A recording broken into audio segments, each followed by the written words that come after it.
Hey y'all, and welcome back to my channel, or welcome if it's your first time. Thank you so much for clicking on this video.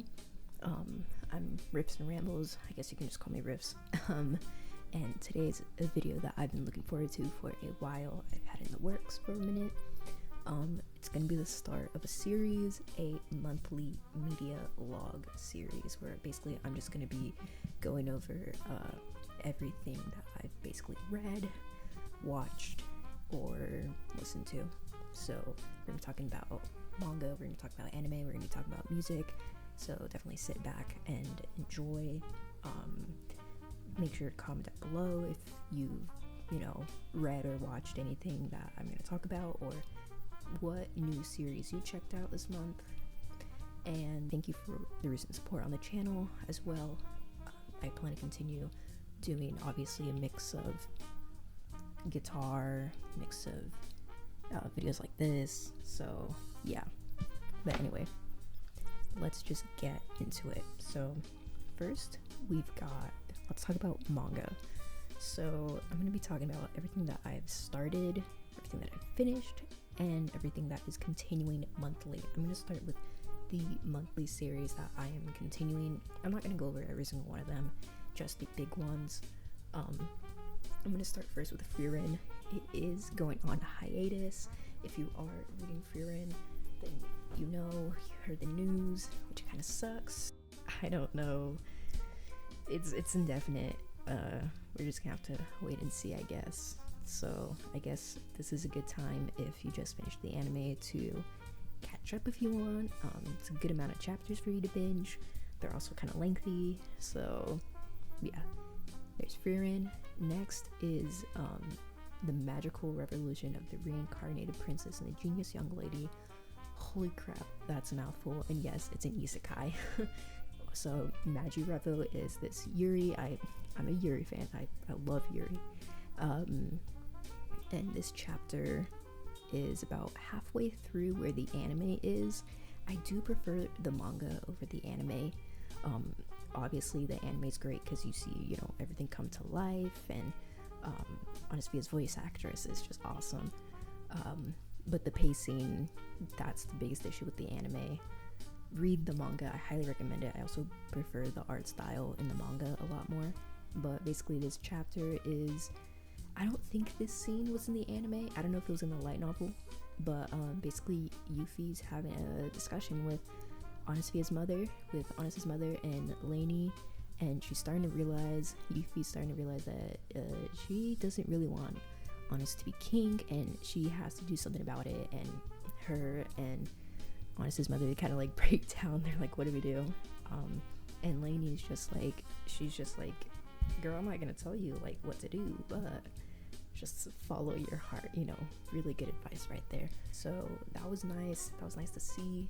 Got to see more of Honest's mother. We didn't really see a lot of her in the anime either, but yeah, that's what I really prefer about the manga. Just goes a lot more in depth, especially with the magic system.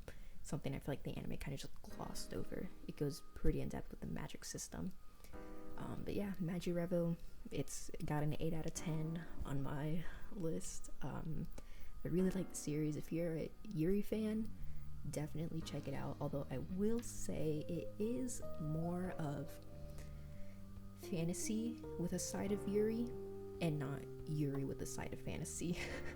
So you're gonna have to sit through like some lengthy exposition and world building to get to the Yuri. Unlike a series like I'm in Love with the Villainess, for example. I haven't read the past 2 chapters, but that series is very much like, it starts off heavy on the Yuri, the fantasy world is just in the background, but the world building is just brought in so well. So that's another series I recommend that you read. Next manga we're going to be talking about is Dan Da Dan. So this is a personal favorite of mine. I can't wait for the anime. And when's it coming out? October, yeah. But Dan Da Dan. So chapters 151 through 154 came out this month. It's a weekly, which is insane when you look at the artwork. But yeah, we got some backstory onto one of the new characters.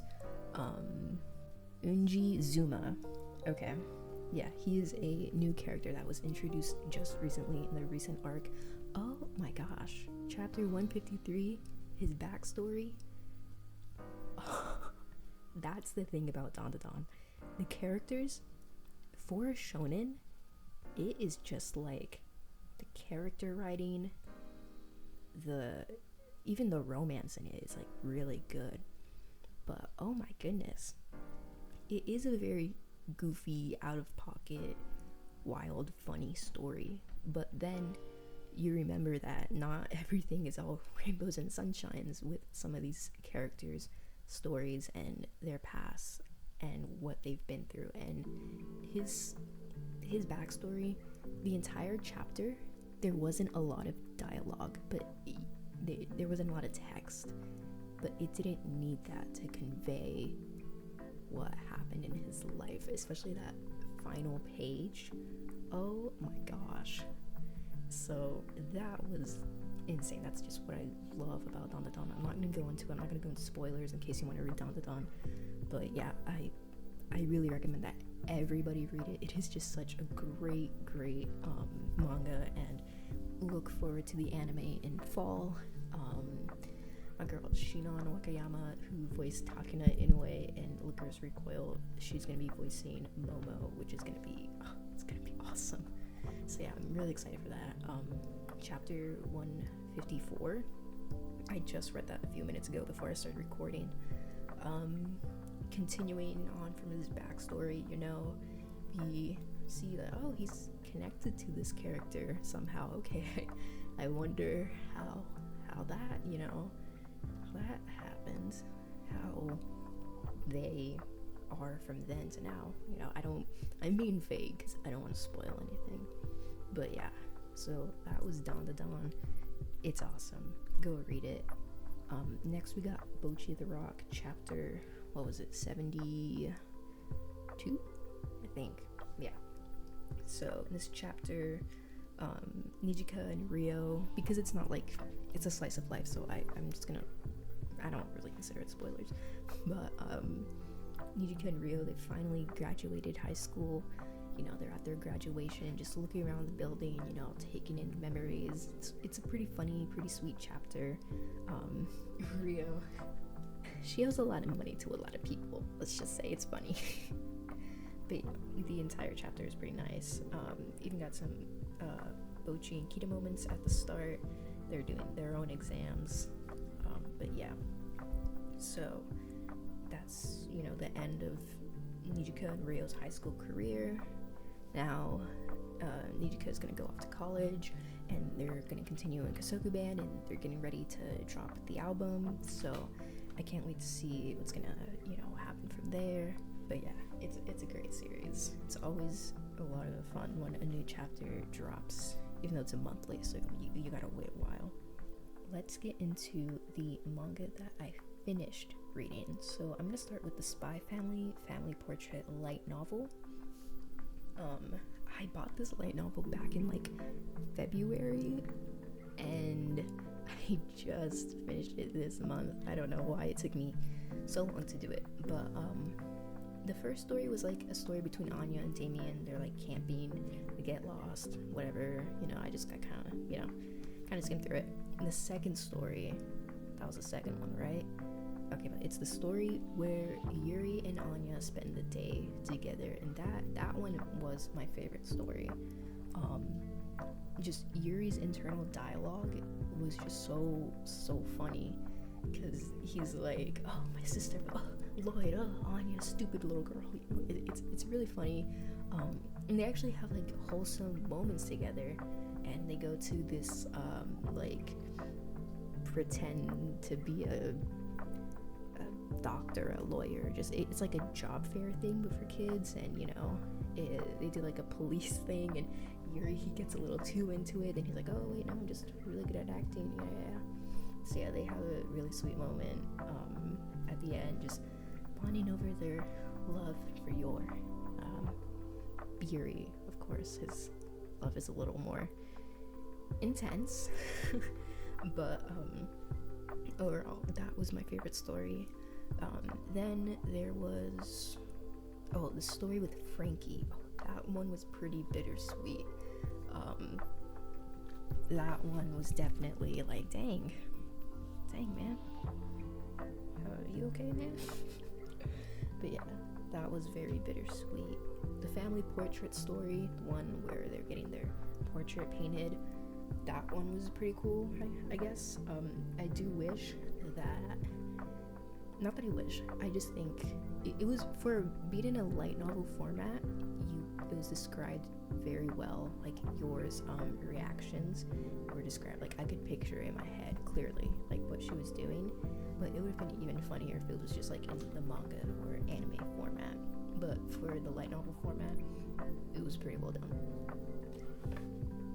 And then finally there is a final short story at the end, just like a bonus story, and it was these two waitresses just talking about the Forager family from like their perspective, and it's always just funny seeing how outsiders view their family as like perfect and stuff, and it's like, oh, they got so many secrets, but like at the same time it's like outsiders not only view their family as perfect, but they're like, oh yeah, this family genuinely loves each other, which is something that the actual foragers themselves may not realize.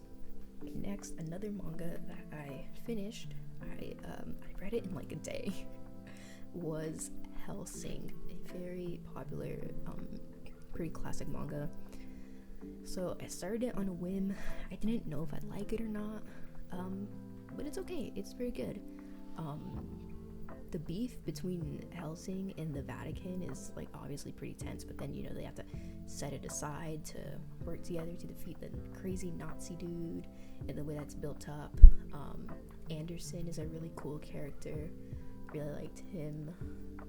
There's obviously that typical trope of the Nazis, you know, experimenting on people, trying to make monsters, and so it's, you know, very typical media trope. But this was a good read. The ending, I'm not gonna lie, it felt, the ending was like, it was okay in my opinion. I thought that it was a little too rushed.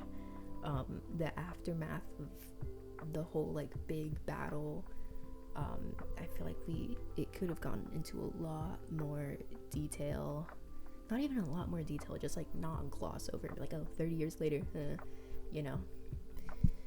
What else was there? What was the butler's name? Yeah, the butler, I didn't understand him. What was homie doing at the end? Alucard, he's pretty cool, obviously. You see in the final arc that he is OP. Like, he is very OP. But I feel like it was just, it didn't, I don't know if it like exactly made sense. Like, he went all out, yet bro was still taken down.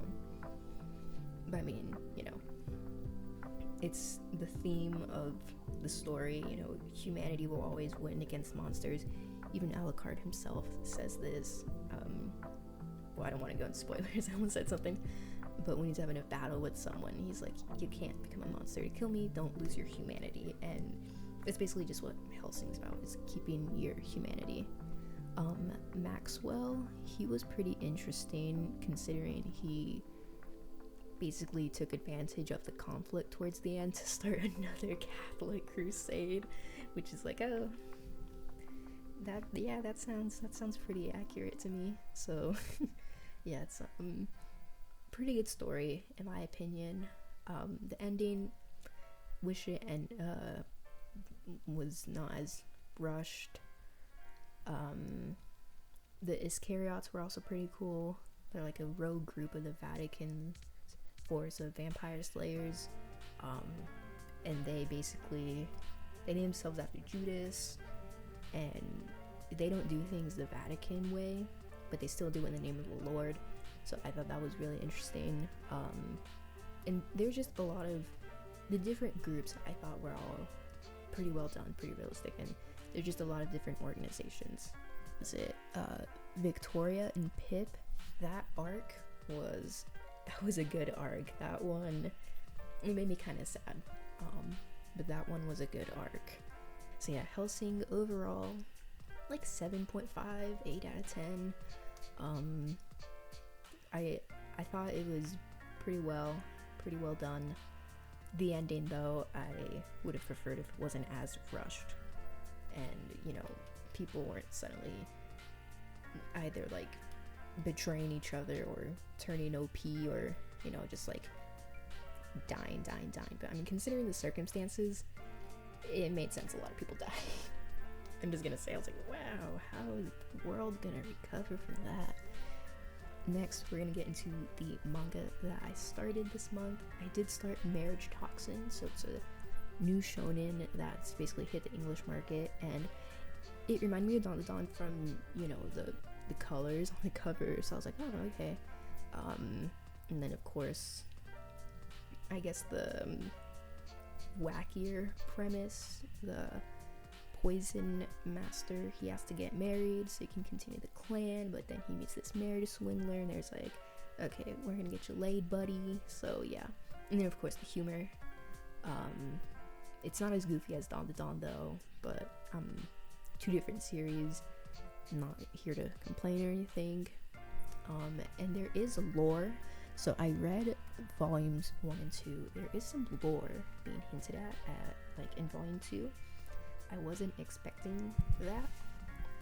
It looks like each clan's family has special abilities from their bloodline, because their bloodline has been modified over time to fit their technique. Garo's clan, he's like part of one of the big 5, so I guess we're gonna have a whole, you know, like really get into the different clans, the lore, the world that Marriage Toxin is set in. And their special abilities from their bloodlines are called modified bloodline plus. Is that what it is? Plus. I don't know if it's just modified bloodline or modified bloodline plus. But basically they need to keep their technique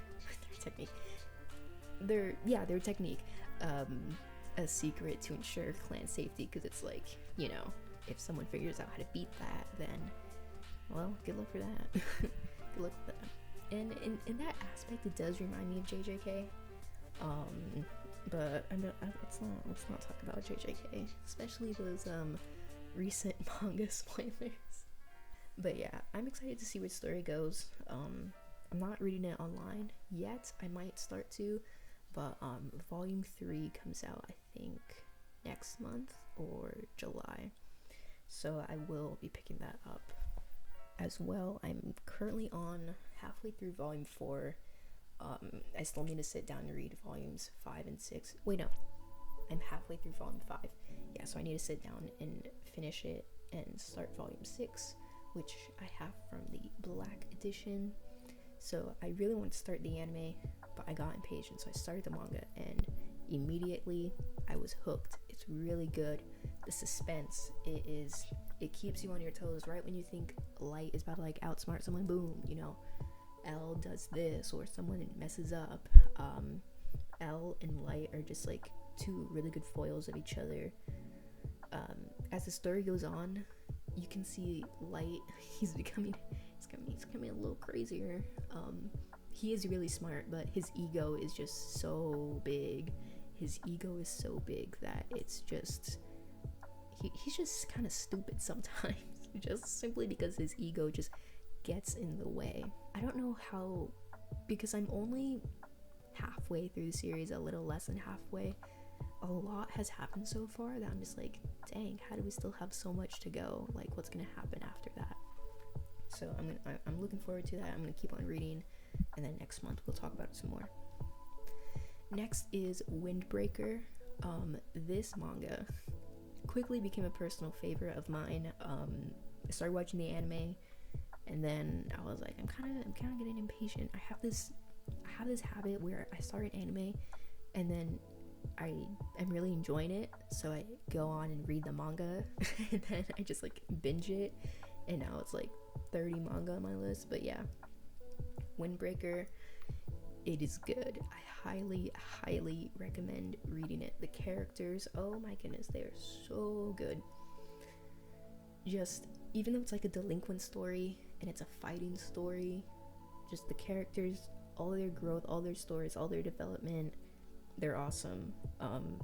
Suo, he is the GOAT. Like, oh my gosh, he is so awesome. Who else? Sakura.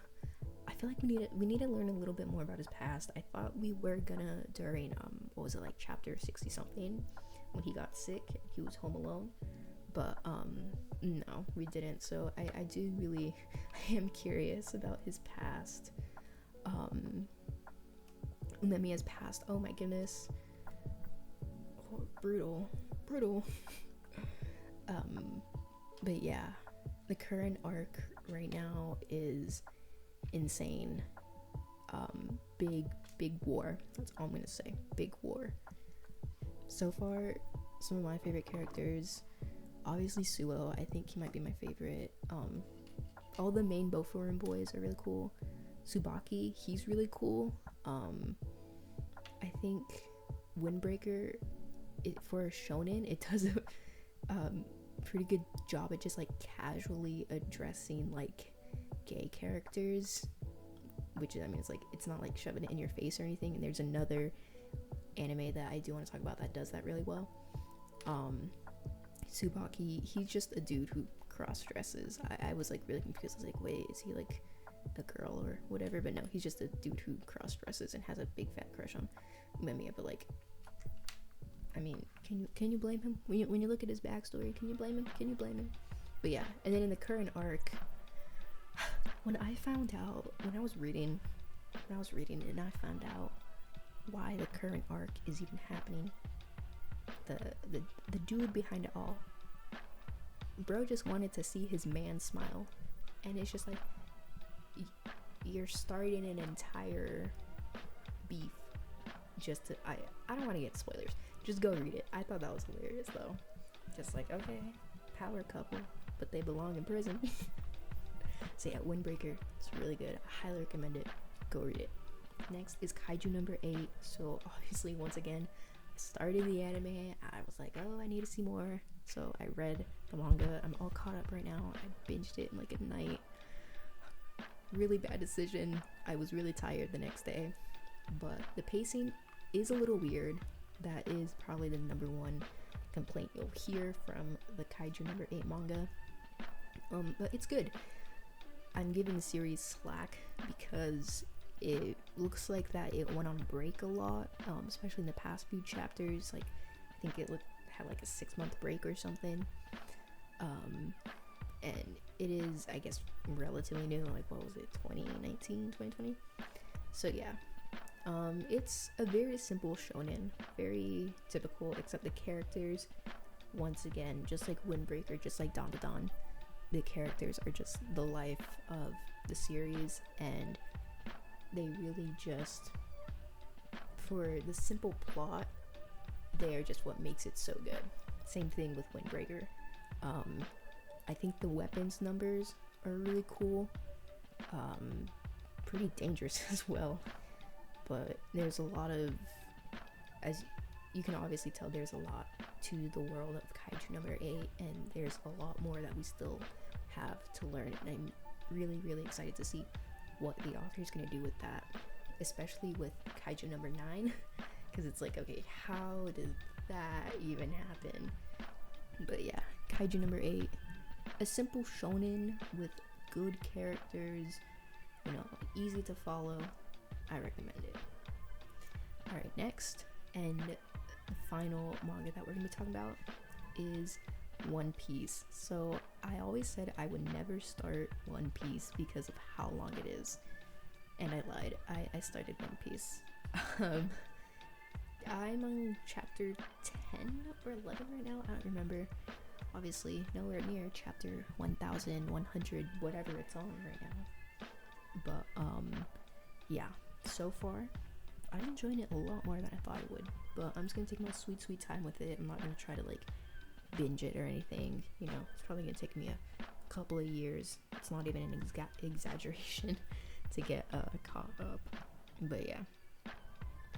So yeah, let's get into the anime that I watched this month. So we're gonna start with the seasonal anime, then we're gonna talk about the non-seasonal, the dropped anime, and the completed anime. So seasonal, Windbreaker, obviously. The animation, the music are great. The OP, Absolute Zero. I've been obsessed with that song. My friend, he is a big fan of the artist Notori, so I listened to the album, which is what I'm going to talk about at the end of this video. Really good. The cast of VAs, pretty much an all-star cast in my opinion. The dub, I've heard clips of the dub. It sounds pretty good, so I am probably gonna rewatch it in the dub in the future. That's something I want to do with Frieren. I want to rewatch it in the dub. Totally not because Frieren and Ubo have mommy voices, but because the dub is just so professional. Yeah, definitely. Anyway, so all the Frieren boys, charming in their own way. Seeing the fights animated, it's just like wow.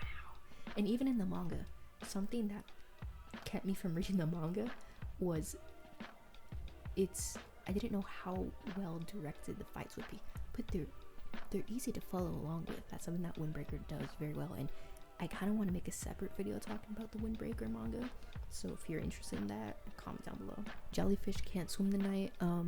It's been a seasonal surprise, especially on the Yuri side of things. Basically it's just a slice of life. These 4 girls who just want to find their place in the world. So far, it's a very fun anime. The animation, for being like a slice of life, really good, really smooth, really funny. And of course, there is the Yuri is being served on like a silver platter. I honestly expected it to be like a Yuri bait or like a Yuri subtext, like oh, they could be, you know, except no, like episode 5 is just a shocker. So I am waiting for episode 9. It drops this week. From what the entire cast and the writer have been saying, episode 9 is apparently the best episode, so we're gonna see that, and I'm really excited. I do kind of hope it has a like Yuri ending, like official Yuri ending. The writer, his Twitter's so funny. Bro is just the #1 shipper of his own characters, and I love writers like that. I think it's so funny. So yeah, Jellyfish, I highly recommend watching it. Alright, next is Spice and Wolf, the reboot. It's pretty good so far. Apparently it's a lot more faithful to the light novels than the original series, so it's nice that I'm watching the more faithful version. I've never watched the original series. Mizuki from Licorice Recoil, she's a wolf girl now. But yeah, I think just the entire series so far is really good. Hollow, she's just a little cute tootie. She's funny. The way she gets so jealous. But I didn't expect to be learning so much like business and trading from this anime. I thought it'd be like a slice of life with like occasional like business lesson. It's like, oh, this is like a business lesson. So that was a nice surprise. Another one is Train to the End of the World. So this one is an original, and got my girl Chika Anzai. She's voicing the main character. That's like literally the only reason I watched it. I've heard some complaints about the dialogue because it's too fast, and like the characters are speaking too fast to each other, and they're saying it feels unnatural.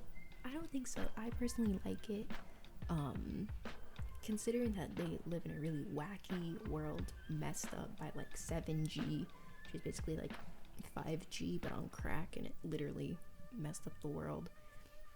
I don't know, it's fine. I think there's so many wacky things, like literally anything could happen in the world of Train to the End of the World, and you just be like, yeah, okay, that's not it's after 2 episodes it's not gonna catch you off guard anymore. Although I will say the last episode, episode 7, was so funny. That one was definitely, I guess, a little unexpected, but yeah, that one was pretty funny. And then of course some new revelations about the character they're trying to go to the end of the world for. But yeah, it's a fun little series, you know. I recommend watching it if you want something like a slice of life with some, actually not some, with a lot of wackiness thrown in. Alright, next we got Whisper Me a Love Song. I'm on episode 3. I think it's currently on episode 8. I need to catch up. But so far from the 3 episodes I did watch, the OP, it's awesome. I love it. I think it's basically, so it's a Yuri, obviously. It's if your normal anime romance was Yuri and just extremely fluffy, that every episode just gives you like, so it gives you so much diabetes. It's so fluffy, but yeah, it's pretty cute. Sometimes I have to turn away from the screen though, because it's like, okay, it's starting to kill me, you know. It's like, I'm happy for you, but this is starting to kill me. Yori, I think I like her character design in the anime a little more than in the manga, even though it's like literally the exact same. I think that I think her face looks like sharper in the anime. Also her VA, her singing, no wonder Hima is just so down bad, because her singing, her VA is doing a great job. So I need to catch up. The manga, I did binge read it back in like January, and then I dropped it after, you know, I guess they got together. Yeah, I dropped it because I was like, okay, whatever, I don't care. And then of course the side characters, the side ship, that one was actually pretty good. That was a pretty good side ship. But yeah, they ended up getting their beef resolved, so I was like, okay, I'm done with this. I'll just wait for the anime. Now the anime's out and I haven't even caught up. Next is Yozakura Family. I almost dropped it, but it's fun. It's fun. Favorite episode so far has been the date episode where they went to the fair to like stop the bad guys or whatever. I don't even remember. I just thought it was really cute. But yeah, it's weird. A lot of weird stuff. But it's fun. I think it's definitely not for everyone. I think there are definitely some wacky, exaggerated parts that some people would just be like, okay, man, this ain't, what is this, you know? But me personally, I'm enjoying it. Next is the non-seasonal anime that I started. This is one I swore I never would. This is one I swore I never would because of the fan base. And just by that sentence alone, you probably already know which one I'm talking about. Boku no Hero Academia. My Hero Academia. I swore I would never start it, and I did. I binged season 1 and I was like, okay, it's okay. The OP though, the OP is great. The opening song is just a banger. Season 1, I thought it was a little slow, but I was like, okay, it's fine. Season 2, I'm currently on episode 20 out of 25. It is good. I can see why people like it, because what really pushed me to finally start it was normal fans trying to like take it back and reclaim it and be like, it's a good show, just like ignore the weird part of the fan base, which is like unfortunately 90% of the fan base. But yeah, I didn't think I'd enjoy the school festival arc as much as I did, because, you know, an anime festival arc is like, oh my god, a festival arc, except, you know, because they have like superpowers and stuff, I guess it's cool, it's fun, it's entertaining. So far I like the characters, except for that little pervy one, the one with the sticky balls. He's weird. He's not even funny. He's not even funny. Yeah, I think all the characters so far pretty good. Got some big bads being introduced, some major villains. Todoroki, I can see why people always say he's like Zuko from Avatar. He's basically Zuko, but without the crazy anger issues. That would be more like what's his name, Bakugo after his fight with what's the girl's name, the one who can float in the crap. After his fight with her, I kind of understood him a little more. I was just like, wait, he isn't like just he is toxic, but he isn't just like, oh, I want to beat you. It's like he wants to have a fair fight, you know. He was absolutely wiping the floor with her, but she was fighting back. She was putting up a good fight. It was actually challenging for him, so I kind of respected that. And then ever since that episode, anytime he just like starts getting angry, I'm just like, okay, he's more like a funny chihuahua. Like it's not even like, oh my god, dude, stop being angry. Like it's just more like he's angry, you know.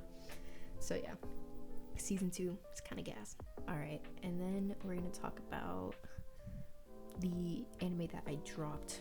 So these are mainly seasonal anime. I'm just gonna skim through these real quick. Seiyu Radio, dropped it at episode 3. It was an interesting premise. The characters are boring though. They literally start out like, oh my god, you suck, like, ugh, you're so annoying, and like at the end of every episode they're like, wow, she's like really cool, and it's just like, bro, make up your mind. Even the drama with like the blue hair girl at the end of episode 3 with that anime role, it wasn't enough to keep me watching. Although her obsession with boobs is really funny. That almost convinced me to keep watching, but it didn't. Next was Unnamed Memory. I was excited for this one. I really was. It was a very big disappointment, huge letdown. I dropped it at episode 3. So basically, first episode, that was good. I was like, dang, this is good. And the rest of it was bad. The characters were stiff. It was hard to watch. Oscar, his charm from the first episode was basically gone. The plot just felt so rushed, and the pacing is just horrible. It's horrible.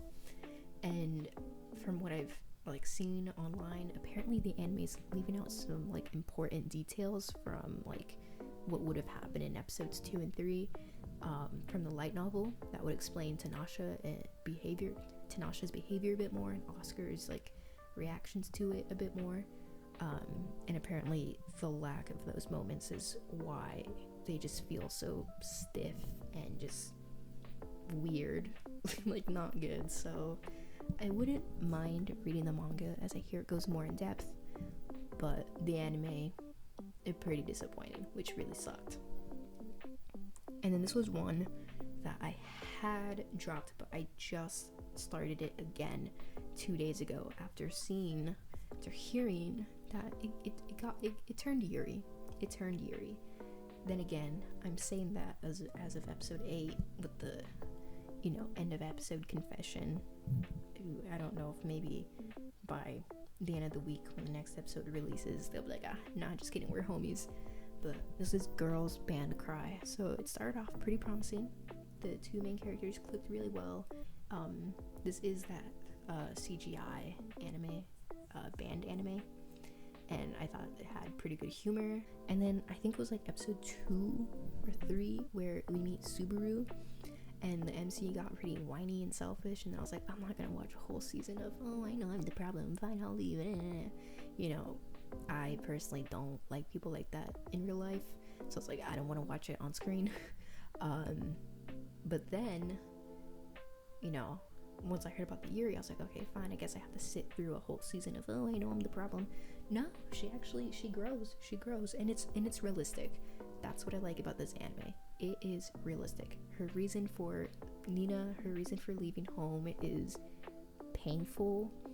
It's not like tragic or anything. It's not like, you know, she was poor or, you know, she was being abused. Well, I mean, she was being bullied, but her reason for leaving is realistic, and it's scary because, like, no matter like if your like family was, you want to look from the outside and you're like, oh, but you like went to a good school, you lived in a nice home, you know, you had friends, but it's just like it's not enough to keep someone to stay.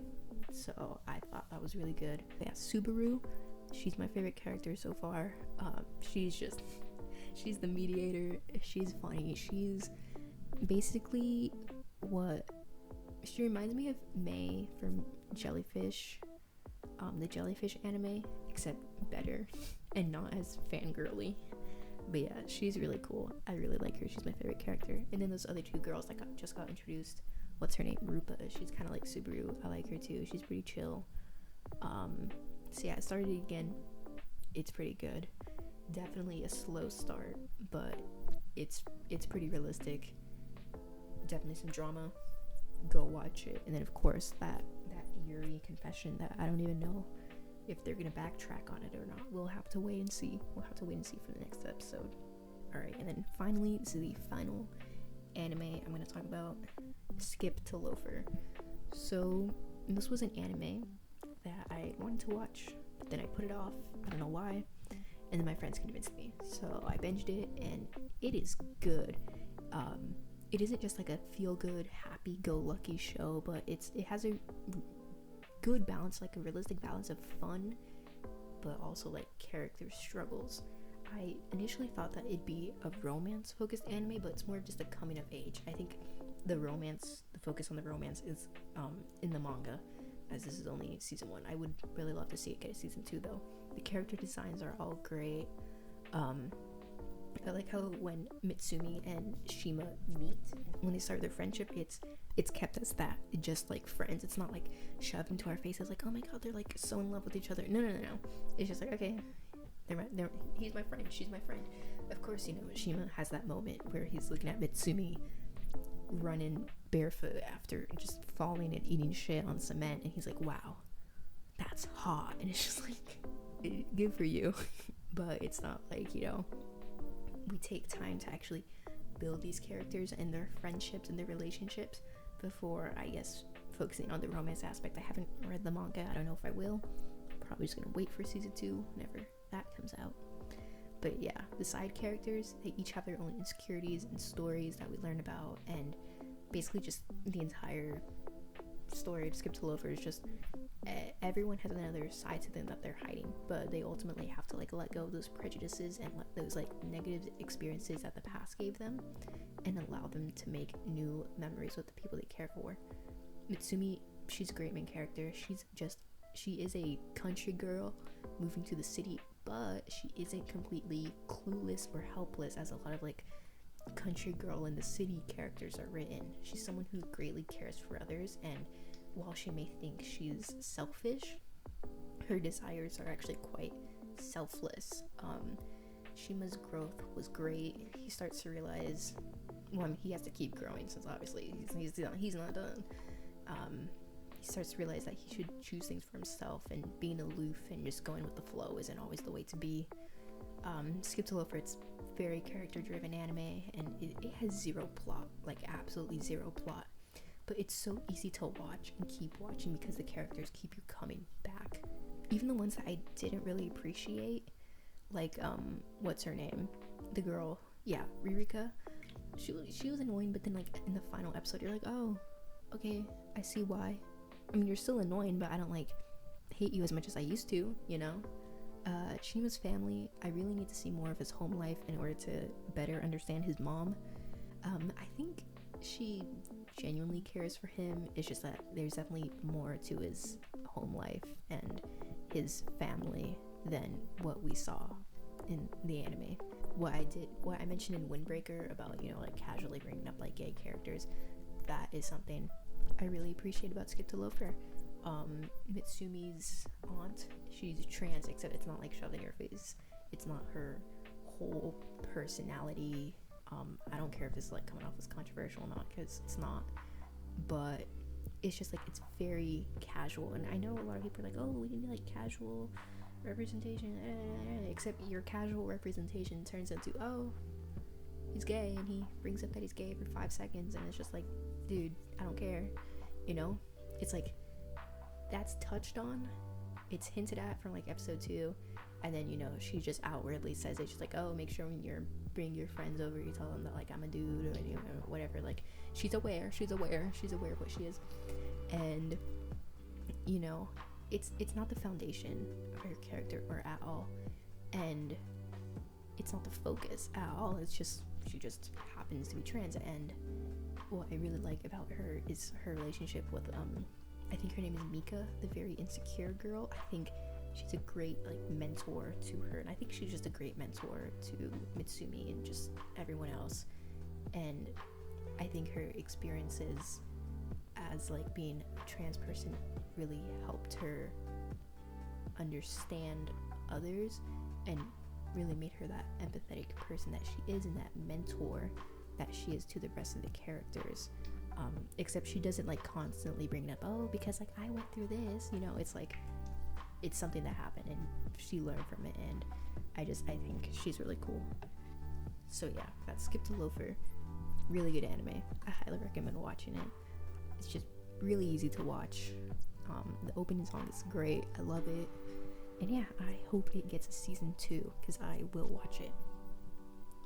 Alright, last but not least, this video has been dragging on. Thank you for watching if you are still watching or if you just skipped ahead to this part. But we're gonna be quickly talking about all the music I listen to. So first, we've got Kira Kira no Hai or Twinkling Ash by Rico Lily. I just want to say quickly, thank you for over 1,000 views on that video that I have, the guitar tab. That was a really pleasant surprise, and thank you for the people who subscribe to the channel because of that. I hope you're enjoying the content so far. But this is the second ED from Dungeon Meshi from Regal Lily. I really liked the ED for part 2 of 86 that they did, Alchemia. I do want to listen to the rest of their discography though, because they do have a nice sound. But the song is super catchy from the start with the simple but like mellow chord progressions, the creep chord progression. It's calming but it feels sad. It's very, has this, what's the word, melancholy feel. I think that's the word. Yeah. So basically it starts out, from my interpretation of reading the lyrics, it's about searching for someone, aka Fallon, and being scared and tired, but you keep on going no matter what. And they released a special music video, I guess, which was basically just a Marcel and Fallon. It was just Farcel propaganda, basically. that ship, it was just propaganda for that ship. But my interpretation of the lyrics was that the first verse is from Marcel's POV and the second is from Laios, especially with that line about sister, you know, because that's a sister. And in that special music video, the second verse is when we start seeing more scenes with Laios. Amazing lyrics, great instrumental, great vocals, and just a really addicting, really catchy song. And if you haven't listened to it, go listen to it, and then watch Dungeon Meshi if you haven't, because it's really good. But yeah, overall the lyrics are just from the perspective of two people who deeply care for this person, and they want to save them and not repeat the same mistakes of the past that made them lose them in the first place. And then some more anime songs. We got one of the insert songs from Girls Band Cry, Void. That one has been stuck in my head. I was like, what's the name of this song? Like, I was trying to find it, and then I found it, like, okay, this is good. So I've just kind of had it on repeat. It's really good. And just the vocalist, wow, girl went all out. I love that. Next is the final piece of media that I'll be talking about. This one I was thinking of making a separate video through for it, but I'm just gonna like skim through it right now. Clancy by 21 Pilots. So I was a huge 21 Pilots fan back in middle school. So like I've seen them on tour twice. Once during the Bandito tour, and then during the Scaled and Icy tour, or I guess the Takeover tour. Yeah, the last album, it was okay. Honestly, they used to be the only like band I ever listened to, especially in middle school. And then it wasn't really until high school, freshman year, that I started really getting into music and listening to other stuff besides them. And my taste has grown a lot since then. I listen to, when I say like I listen to a little bit of everything, I genuinely mean it. Except for like EDM, like, or like house music, you know, or AJR, God no. But but this is an album that basically, if you don't know 21 Pilots, their past like decade of music has just been this overarching story of just an entire conceptual story. So basically all their albums are concept albums. They're all tied in. They all have so much lore. I used to know it all. Now I barely remember, except even without like understanding the lore, you can still enjoy their music. But yeah, Clancy, the 21 Pilots, I'm just gonna get into it real quick. But my overall review of it is like an 8 out of 10. Definitely way better than the last album. Oh my god, it is good.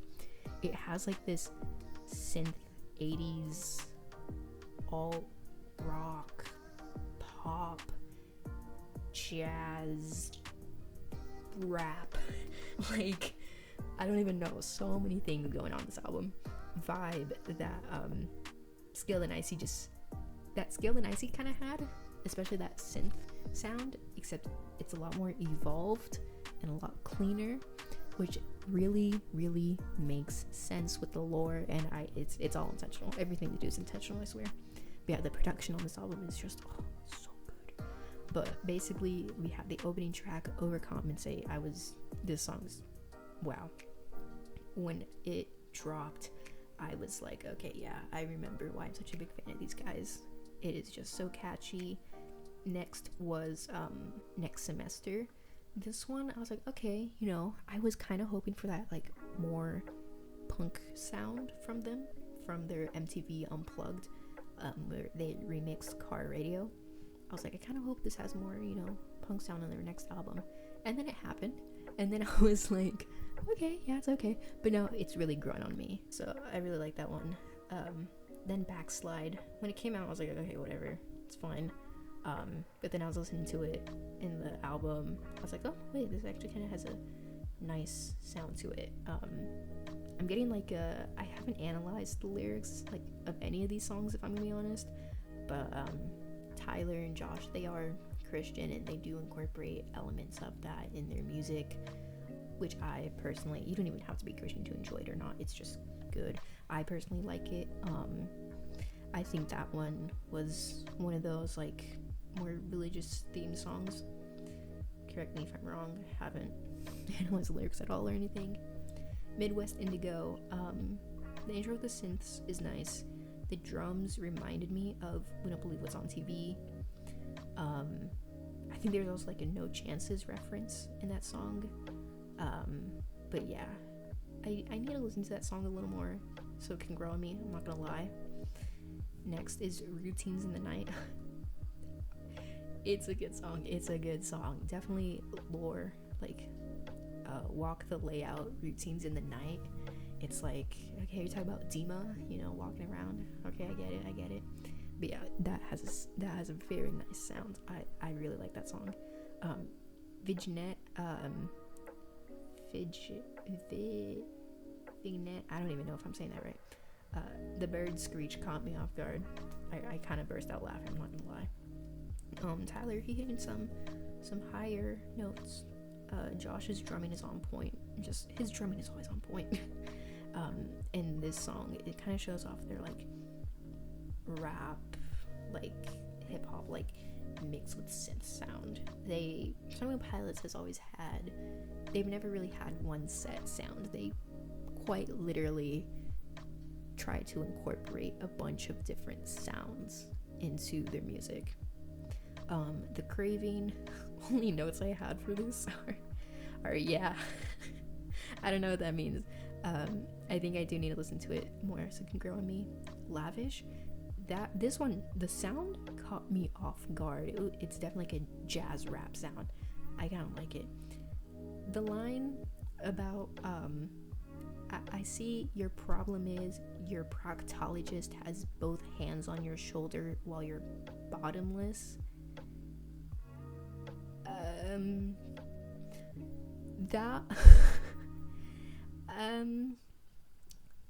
that caught me very off guard. I don't understand it. It's funny though. It's really funny. That is definitely like a first for them. But I guess, you know, there's a first for everything. But yeah, that was pretty funny. Navigating. Okay, the intro has once again that like punk, like the overdrive is just crazy, and then it hits you with the synth line. It's like do do do do do do do, and it's just like, oh my god, it's so good. And this song, I've had it in my head, stuck in my head, I'm not gonna lie. Josh once again is killing on the drums. Snapback has, I said it has like marching band type of drums. It gave me, I guess, like, from, I don't remember what the song sounds like, if I'm being honest, because I have to listen to it again. But for my notes, it looks like I had like a lo-fi kind of vibe going on. Oh yeah, the backing vocals. I think there's like a woman on the backing vocals. I don't even know. Oldie Station. My note says, yeah, sounds old. Like a 2014 sound. So yeah, it kind of gave me Blurryface vibes. At the risk of feeling dumb, I'm not gonna lie, I've been hearing like a lot of stuff about this song, and I was like, oh, okay, so this is gonna be a banger. And then like it started, and I was like, okay, this is kind of like, this is okay. But then the chorus made it worth it. I like the lyrics though. It reminds me of Neon Gravestones in terms of like message or friend please, or what's that other one on Scaled and Icy, Redecorate. You know, I like that. And that background synth, I feel like I've heard it in Trench. I don't know what song, but I feel like I've heard it before. And then Paladin Straight, which is the final song.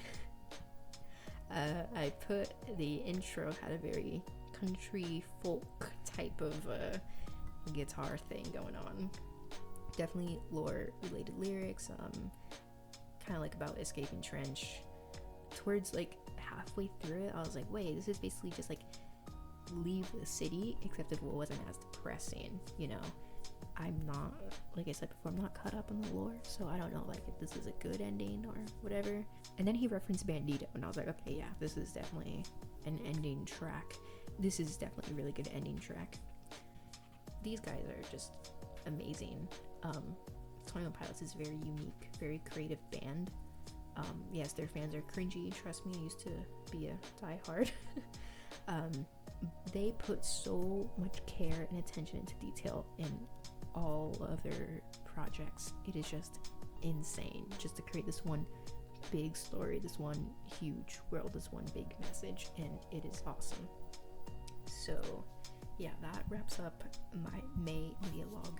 This was long as hell.